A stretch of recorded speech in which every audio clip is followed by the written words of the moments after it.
ہرقل شاہ روم نے قریش کے قافلے میں ایک آدمی بلانے کو بھیجا، اور اس وقت یہ لوگ تجارت کے لیے ملک شام گئے ہوئے تھے، اور یہ وہ زمانہ تھا جب رسول اللہ صلی اللہ علیہ وسلم نے قریش اور ابو سفیان سے ایک وقتی عہد کیا ہوا تھا۔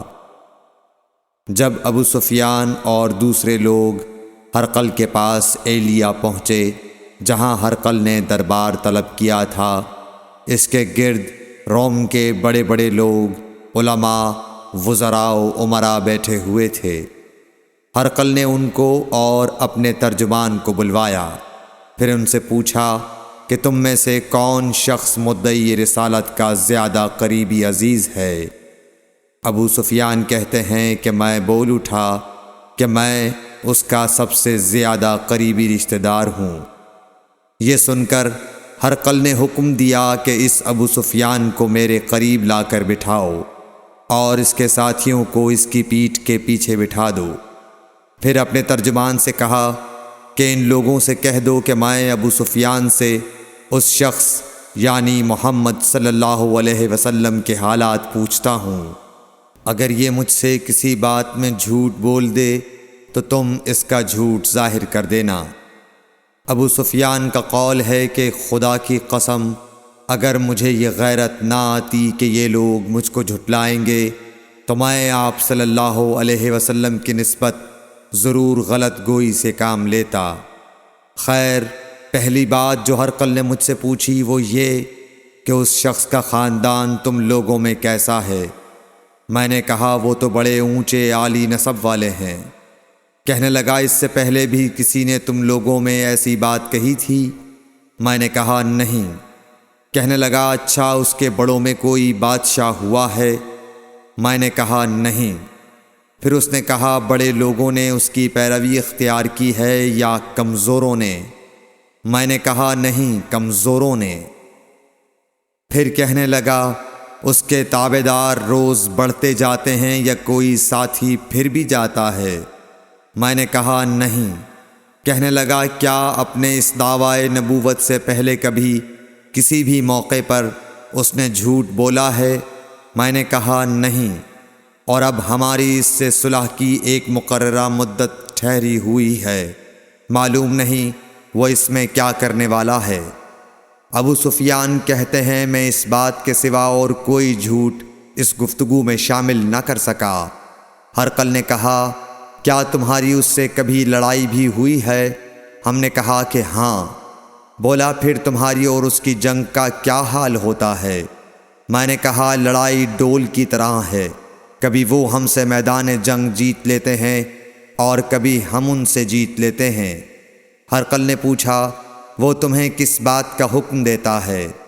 میں نے کہا وہ کہتا ہے کہ صرف ایک اللہ ہی کی عبادت کرو، اس کا کسی کو شریک نہ بناؤ، اور اپنے باپ دادا کی شرک کی باتیں چھوڑ دو، اور ہمیں نماز پڑھنے، سچ بولنے، پرہیزگاری اور صلہ رحمی کا حکم دیتا ہے۔ یہ سب سن کر پھر ہرقل نے اپنے ترجمان سے کہا کہ ابو سفیان سے کہہ دے کہ میں نے تم سے اس کا نسب پوچھا تو تم نے کہا کہ وہ ہم سے عالی نسب ہے، اور پیغمبر اپنی قوم میں عالی نسب ہی بھیجے جایا کرتے ہیں۔ میں نے تم سے پوچھا کہ دعوی نبوت کی یہ بات تمہارے اندر اس سے پہلے کسی اور نے بھی کہی تھی؟ تو تم نے جواب دیا کہ نہیں۔ تب میں نے اپنے دل میں کہا کہ اگر یہ بات اس سے پہلے کسی اور نے کہی ہوتی تو میں سمجھتا کہ اس شخص نے بھی اسی بات کی تقلید کی ہے جو پہلے کہی جا چکی ہے۔ میں نے تم سے پوچھا کہ اس کے بڑوں میں کوئی بادشاہ بھی گزرا ہے؟ تو تم نے کہا کہ نہیں۔ تو میں نے دل میں کہا کہ ان کے بزرگوں میں سے کوئی بادشاہ ہوا ہوگا تو کہہ دوں گا کہ وہ شخص اس بہانے اپنے آباء و اجداد کی بادشاہت اور ان کا ملک دوبارہ حاصل کرنا چاہتا ہے۔ اور میں نے تم سے پوچھا کہ اس بات کے کہنے یعنی پیغمبری کا دعویٰ کرنے سے پہلے تم نے کبھی اس کو دروغ گوئی کا الزام لگایا ہے؟ تم نے کہا کہ نہیں۔ تو میں نے سمجھ لیا کہ جو شخص آدمیوں کے ساتھ دروغ گوئی سے بچے وہ اللہ کے بارے میں کیسے جھوٹی بات کہہ سکتا ہے۔ اور میں نے تم سے پوچھا کہ بڑے لوگ اس کے پیرو ہوتے ہیں یا کمزور آدمی؟ تم نے کہا کمزوروں نے اس کی اتباع کی ہے۔ تو دراصل یہی لوگ پیغمبروں کے متبعین ہوتے ہیں۔ اور میں نے تم سے پوچھا کہ اس کے ساتھی بڑھ رہے ہیں یا کم ہو رہے ہیں؟ تم نے کہا کہ وہ بڑھ رہے ہیں، اور ایمان کی کیفیت یہی ہوتی ہے حتیٰ کہ وہ کامل ہو جاتا ہے۔ اور میں نے تم سے پوچھا کہ آیا کوئی شخص اس کے دین سے ناخوش ہو کر مرتد بھی ہو جاتا ہے؟ تم نے کہا نہیں۔ تو ایمان کی خاصیت بھی یہی ہے، جن کے دلوں میں اس کی مسرت رچ بس جائے وہ اس سے لوٹا نہیں کرتے۔ اور میں نے تم سے پوچھا کہ آیا وہ کبھی عہد شکنی کرتے ہیں؟ تم نے کہا نہیں۔ پیغمبروں کا یہی حال ہوتا ہے، وہ عہد کی خلاف ورزی نہیں کرتے۔ اور میں نے تم سے کہا کہ وہ تم سے کس چیز کے لیے کہتے ہیں؟ تم نے کہا کہ وہ ہمیں حکم دیتے ہیں کہ اللہ کی عبادت کرو، اس کے ساتھ کسی کو شریک نہ ٹھہراؤ، اور تمہیں بتوں کی پرستش سے روکتے ہیں، سچ بولنے اور پرہیزگاری کا حکم دیتے ہیں۔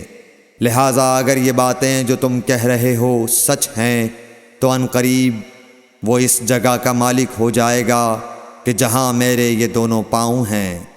مجھے معلوم تھا کہ وہ پیغمبر آنے والا ہے، مگر مجھے یہ معلوم نہیں تھا کہ وہ تمہارے اندر ہوگا۔ اگر میں جانتا کہ اس تک پہنچ سکوں گا تو اس سے ملنے کے لیے ہر تکلیف گوارا کرتا۔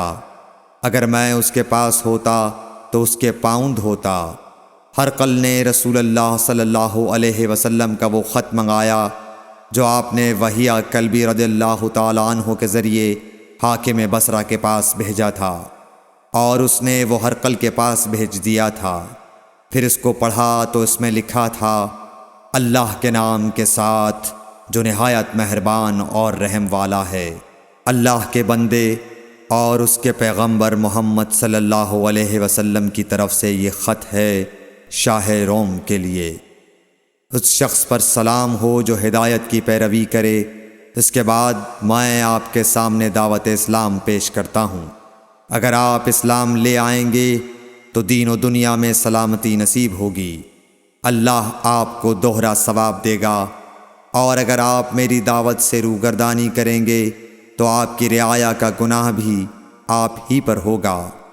اور اے اہل کتاب، ایک ایسی بات پر آ جاؤ جو ہمارے اور تمہارے درمیان یکساں ہے، وہ یہ کہ ہم اللہ کے سوا کسی کی عبادت نہ کریں اور کسی کو اس کا شریک نہ ٹھہرائیں، اور نہ ہم میں سے کوئی کسی کو خدا کے سوا اپنا رب بنائے۔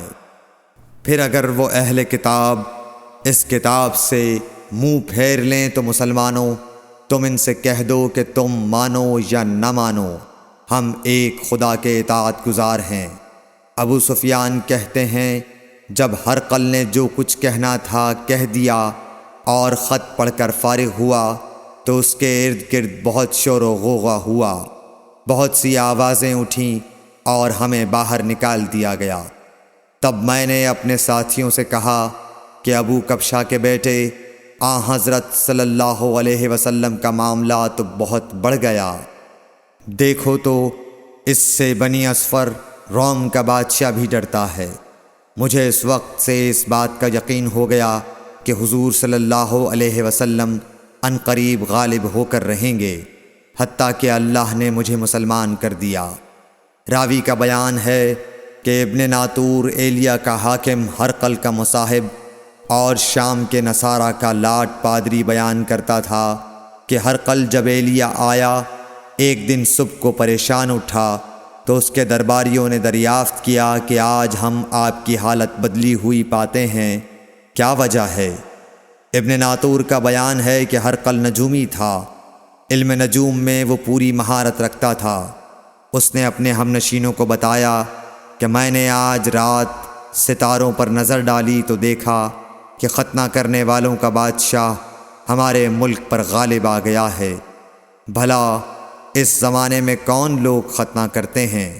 انہوں نے کہا کہ یہود کے سوا کوئی ختنہ نہیں کرتا، سو ان کی وجہ سے پریشان نہ ہوں۔ سلطنت کے تمام شہروں میں یہ حکم لکھ بھیجیے کہ وہاں جتنے یہودی ہوں سب قتل کر دیے جائیں۔ وہ لوگ انہی باتوں میں مشغول تھے کہ ہرقل کے پاس ایک آدمی لایا گیا جسے شاہ غسان نے بھیجا تھا۔ اس نے رسول اللہ صلی اللہ علیہ وسلم کے حالات بیان کیے۔ جب ہرقل نے سارے حالات سن لیے تو کہا کہ جا کر دیکھو وہ ختنہ کیے ہوئے ہے یا نہیں۔